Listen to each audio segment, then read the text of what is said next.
Buonasera e bentrovati all'appuntamento con l'informazione su Telefriuli. Oggi in Friuli Venezia Giulia su 1825 tamponi molecolari sono stati rilevati 7 nuovi contagi con una percentuale di positività dello 0,38%. Sono inoltre 1289 i test rapidi antigenici realizzati, dai quali è stato rilevato un caso, lo 0,08%. Nella giornata odierna non si registrano decessi, continuano a non esserci più persone ricoverate nelle terapie intensive, mentre i pazienti in altri reparti rimangono 14. I decessi complessivamente ammontano a 3.787, i totalmente guariti sono 102.886, i clinicamente guariti 21, mentre quelli in isolamento scendono a 203.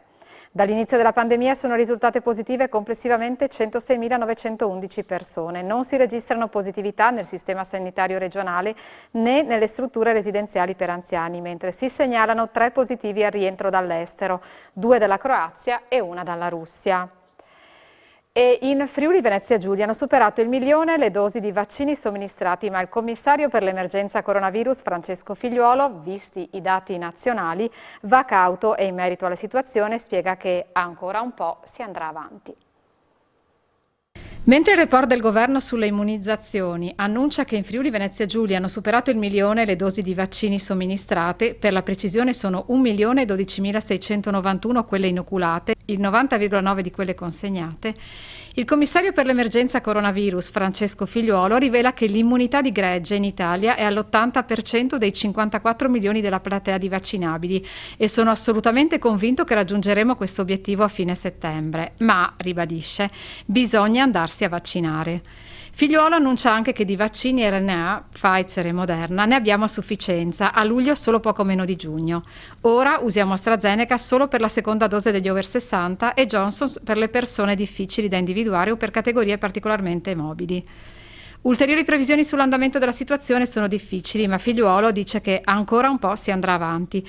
Lo stato di emergenza finisce a luglio e credo che il governo sia molto cauto.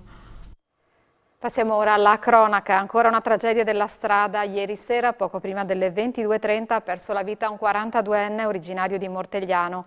L'uomo è rimasto ucciso dopo essere finito fuori strada con la sua Fiat Panda lungo la ex provinciale 43. L'incidente, che non ha coinvolto altri veicoli, si è verificato nel comune di Talmassons tra Flumignano e Torsa di Pocenia. Inutili purtroppo i soccorsi prestati tempestivamente dal personale medico inviato dalla Sores, che ha fatto arrivare un'ambulanza proveniente dalla Tisana. Per l'uomo non è rimasto altro da fare se non decretare il decesso avvenuto per le gravissime ferite riportate. Sul posto, per i rilievi e la viabilità e per tutti gli accertamenti, i carabinieri della compagnia di La Tisana, che hanno informato il magistrato di turno della Procura della Repubblica di Udine. Per la messa in sicurezza del veicolo e della sede stradale sono intervenuti i vigili del fuoco del distaccamento di La Tisana. Un altro grave incidente stradale intorno alle 17 di ieri a Lauco, nella frazione di Chiassis, lungo la viabilità che da Villa Santina porta a Ovaro, la regionale 355, all'incrocio con la frazione di Chiassis di sotto. Il conducente di una moto Honda, un uomo di 32 anni della Bassa Friulana che viaggiava insieme a una passeggera di 28, ha perso il controllo delle 2 ruote ed è finito fuori strada. Le sue condizioni sono apparse subito molto gravi. Il motociclista è stato trasportato in volo all'ospedale Santa Maria della Misericordia di Udine. Versa in pericolo di vita. Ferita anche la giovane, pare in maniera meno grave. Sul posto sono intervenuti i vigili del fuoco del distaccamento di Tolmezzo per la messa in sicurezza della moto e della sede stradale e i carabinieri della compagnia del capoluogo Carnico per tutti i rilievi e gli accertamenti. Poco dopo le 5 di oggi, i vigili del fuoco del comando di Pordenone sono intervenuti con la prima squadra, l'autoscala e l'autobotte, per l'incendio di un appartamento al 3° piano di via Brusafiera a Pordenone. Al loro arrivo sul posto le fiamme erano visibili dalla strada, ma grazie al tempestivo ed efficace intervento dei pompieri pordenonesi, l'incendio è stato rapidamente spento e i danni contenuti al locale cucina.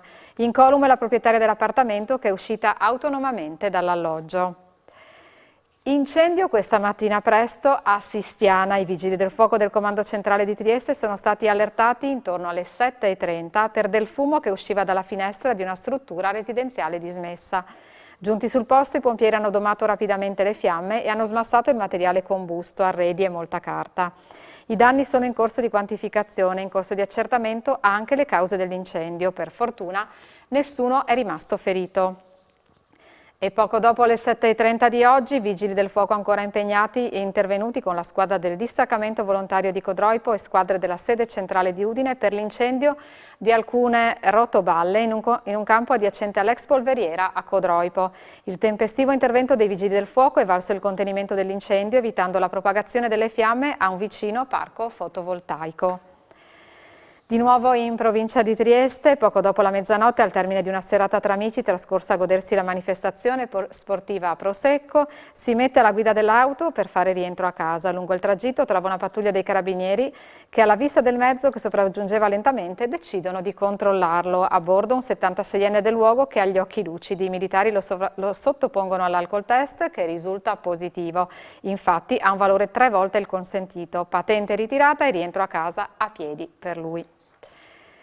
La Giunta regionale ha approvato il rendiconto finanziario di cassa e il rendiconto generale del fondo POR-FES 2014-2020. Il provvedimento è stato proposto dall'assessore regionale alle finanze con competenza su specifiche intersettoriali Barbara Zilli. Acquisiti tutti i pareri tecnici favorevoli previsti, l'approvazione finale è venuta dall'esecutivo del Friuli Venezia Giulia, secondo quanto dispone la normativa regionale inerente ai rendiconti delle gestioni fuori bilancio. Un tempo usata per la cattura degli uccelli, oggi si è trasformato in luogo didattico dove gli insegnanti spiegano agli alunni le tradizioni friulane di un tempo. È la Bressana di San Daniele del Friuli di Bruno e Dino Betz, che la curano meticolosamente anche grazie a un contributo della regione.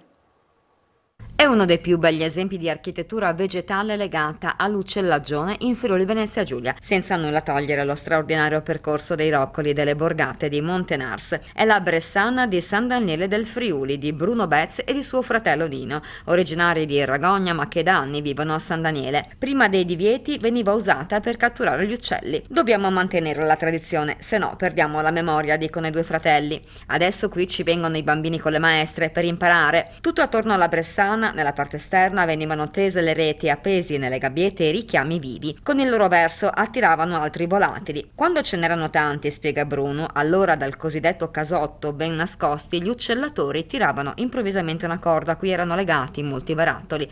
Il frastuono improvviso delle scatole di latta sbattute l'una contro l'altra spaventava gli uccelli, che invece di volare verso l'altro scappavano di lato e restavano così imprigionati nelle reti della Bressana, fatta a nido d'ape da cui non riuscivano a sfuggire. Gli esemplari economicamente più convenienti venivano venduti, gli altri si mangiavano, dice Bruno. Oggi è cambiato tutto, resta a testimonianza questa architettura che curo con molta attenzione. Qui si fanno anche feste, qualche grigliata è aperta per chi la vuole conoscere. Mai più. Questo messaggio semplice eppure così drammatico, ripetuto tante e tante volte, espresso da voci diverse ma caratterizzate sempre dal medesimo spirito di condivisione, è quello che rimane in eredità dopo la 76esima celebrazione dei solenni funerali dei caduti della brigata Osoppo.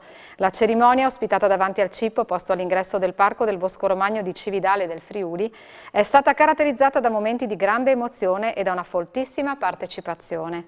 Commemorare il sacrificio di questi martiri, trucidati nel 1945, significa anche ribadire un messaggio di libertà, ha sottolineato il presidente del Consiglio regionale del Friuli, Piero Mauro Zanin, che non deve essere mai sottovalutato o dimenticato. La libertà è sempre a rischio, il sacrificio per garantirla, donando la propria vita per un bene comune come hanno fatto questi giovani, si trasforma per noi nel compito di offrire ai nostri giovani una guida verso un futuro che sarà duro, facendoli guardare con sguardo limpido all'esempio dei martiri che oggi onoriamo.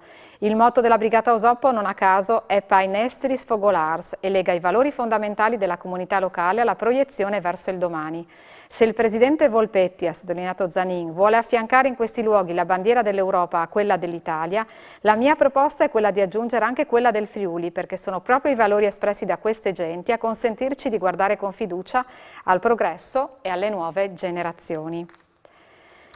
Pronta per l'estate la piccola Varresia con i suoi numerosi musei, da quello che racconta la storia dell'Arotino a quello che spiega le vicende della vecchia latteria. Riparte il turismo anche in Varresia. Quali le iniziative per quest'estate? La Varese appunto si sta preparando con tutta la realtà associativa e le forze sociali che sapete sono sempre molto attive sul territorio, per cui dopo questo lungo periodo di chiusura anche noi stiamo iniziando a riprogrammare tutta una serie di eventi, a partire dalle strutture chiamiamole fisse che sono sempre pronte ad ospitarvi, come il Museo degli Arrotini e il Museo della Gente della Varresia, aprirà anche il Museo della Latteria a San Giorgio, però poi inizieranno ad essere, a susseguirsi una serie di eventi, in particolare inizierà i primi di luglio la Vertical Kilometer, che ci permetterà di ritornare a capire cosa significa venire a fare sport in montagna, nella nostra montagna, con tutte le caratteristiche. Insieme al Parco Naturale delle Prealpi Giulie, all'Ecomuseo della Varresia, ci sono tutta una serie di eventi legati ad escursioni, camminate e possibilità di attività, laboratori anche lungo il Resia, per cui sono tutti momenti e occasioni di svago e di incontro per venire a conoscerci e per passare delle belle giornate insieme. Lignano ancora protagonista ieri della cultura. Nella località friulana si è tenuta la cerimonia di premiazione del premio Hemingway 2021 che ha riservato un riconoscimento anche al noto attore e regista Carlo Verdone. Si è tenuta ieri la cerimonia di premiazione della 37esima edizione del premio Hemingway, promosso dal Comune di Lignano Sabbiadoro con la Regione Autonoma Friuli Venezia Giulia attraverso la collaborazione con Fondazione Pordenone Legge. Anche in questa edizione, ha commentato Gibelli, vengono premiate personalità di grande valore per la vita culturale e sociale del nostro paese, come Dacia Maraini. La scrittrice ha ben descritto nelle sue opere la vita dei centri di provincia della Sicilia e questo ci lega a ricordi comuni perché la provincia e la sua vita sociale degli anni 50 e 60 avevano ben poche distinzioni di latitudine, ha osservato sempre la Gibelli. Oltre a Dacia Maraini, vincitrice del premio per la letteratura consegnato dall'assessore Gibelli, i protagonisti della serata di gala organizzata nell'Arena Alpe Adria di Lignano Sabbiadoro in un talk e condotta dal presidente del Centro per il Libro e la Lettura Marino Sinibaldi sono stati l'artista Franco Fontana, premio Hemingway per la fotografia, lo scienziato Stefano Mancuso, premio per l'avventura del pensiero, e il regista Carlo Verdone, premiato nella sezione Testimone del nostro tempo. Il noto attore e regista ha commentato sul palco così questo riconoscimento. Prenderlo per un libro per me è una grande gioia e sono soprattutto contento di prendere questo premio oggi che cade nell'anniversario della morte di mio padre. Dopo il periodo di chiusura a causa restrizioni, riaprono i musei che accompagnano la città di Cividale in questa settimana ricca di eventi.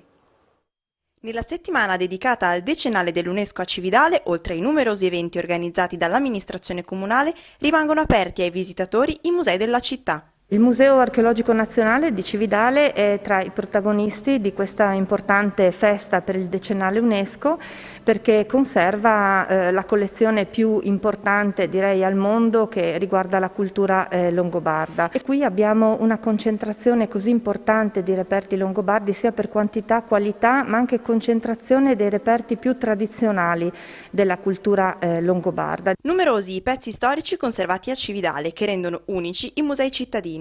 L'altare di Radkis è il pezzo longobardo conservato nel Museo Cristiano e Tesoro del Duomo più importante per quanto riguarda l'espressione artistica longobarda, e che era tutto dipinto e colorato come se fosse quasi un'epifania ogni volta che questo colore veniva visto. Il secondo pezzo molto importante è il fonte battesimale di Callisto. Siamo nello stesso periodo storico, ma l'espressione artistica dei due pezzi è completamente diversa. Tanta cultura a Cividale, tutta da scoprire. La terza edizione del Motoraduno Nazionale Città di Udine ha superato ogni aspettativa degli organizzatori con la presenza di oltre 200 motociclisti, di cui quasi la metà tesserati Federazione Motociclistica Italiana. La manifestazione, che si è tenuta da venerdì ad oggi con base in piazza Primo Maggio, ha avuto il suo culmine con il giro turistico di ieri di circa 80 km in cui i centauri hanno potuto ammirare e visitare le bellezze offerte dal Cividalese, dalle valli del Torre e del Natisone e dal Collio Friulano. Oggi c'è stata la consueta parata in omaggio alla città con sosta nella contea di Cussignacco. Iscritti da tutto il Friuli Venezia Giulia e fuori regione, da Veneto, Emilia Romagna, Marche, Abruzzo, Lazio, Toscana e Basilicata. È laziale il gruppo più numeroso con 9 motociclisti, dalla Basilicata ai più lontani, il friulano Giancarlo Corazza, classe 1942 del Motoclub Pino Medeot di Gorizia, è il più anziano. Numerosissimi anche i partecipanti del Vespa Club Udine, che ha contato più di 150 presenze. L'evento di quest'anno è stata una prova valida come selettiva del campionato italiano Mototurismo FMI e prima prova del trofeo turistico regionale FVG FMI. E anche per questa sera è tutto, io vi ringrazio per la cortese attenzione e vi auguro una buona serata.